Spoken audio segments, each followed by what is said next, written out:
নমস্কার বন্ধুরা, আজকে তোমাদের কাছে নিয়ে চলে এলাম ভোলা মাছ কলা পাতায় কীভাবে ভাপা করে।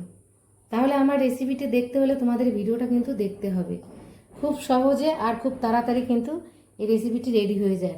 এত সুস্বাদু এই এক পিস মাছে কিন্তু কারুর মন ভরবে না, মনে হবে যেন চেটেপুটে সবই খাই।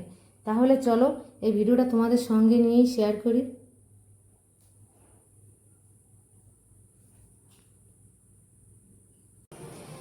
নিয়ে নিয়েছি আমি ভোলা মাছ, 6 পিস ভোলা মাছ ধুয়ে পরিষ্কার করে নিয়ে নিয়েছি। প্রথমে দেব লবণ, তারপরে দেব হলুদ, ঝাল লঙ্কার গুঁড়ো দিয়ে দিচ্ছি একটু কাশ্মীরি লঙ্কার গুঁড়ো, দিয়ে দেবো কিছু পেঁয়াজ কুচি, দিয়ে দিচ্ছি রসুন বাটা, দিয়ে দিচ্ছি জিরে বাটা, দিয়ে দিচ্ছি ধনিয়া বাটা,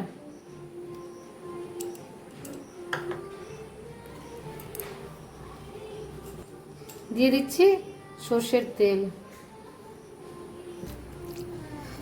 আমি এইভাবে মাখিয়ে নেব। আমি 10 মিনিটের জন্য রেখে দিলাম। নিয়েছি একটা প্যানের উপরে আমি কলা পাতাগুলো দিয়ে দেবো। কলা পাতাগুলো মুছে নিয়েছি, 2টো কলা পাতা দিয়েছি, তারপরে আর একটা দিয়ে দিলাম। এবারে 10 মিনিট হয়ে গেছে, আমি মাছগুলোকে দিয়ে দেবো।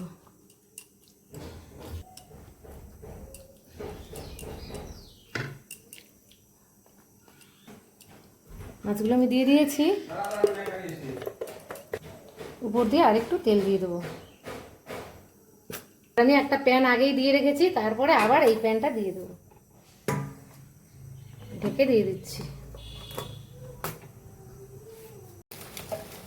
এ দেখো ঢাকনা তুলছি,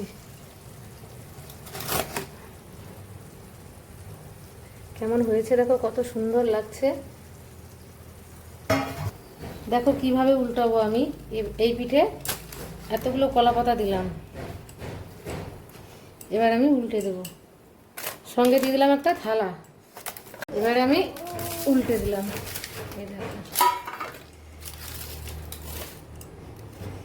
এই থালটা আমি সরিয়ে নিচ্ছি, আবার এই প্যানটা বসিয়ে দিলাম। কোনো আমার অসুবিধা হলো না, আবারও ঢেকে দিচ্ছি আমি। এ দেখো ঢাকনা আমি তুলে নিচ্ছি, এ দেখো কলা পাতা তুলে নিচ্ছি। আমার গ্যাসের আগুনটা এত পরিমাণে হয়, লো করে দিয়েছি, তাও দেখো এই অবস্থা। দেখো কত সুন্দর হয়েছে, দেখো কত সহজেই কিন্তু হয়ে গেল।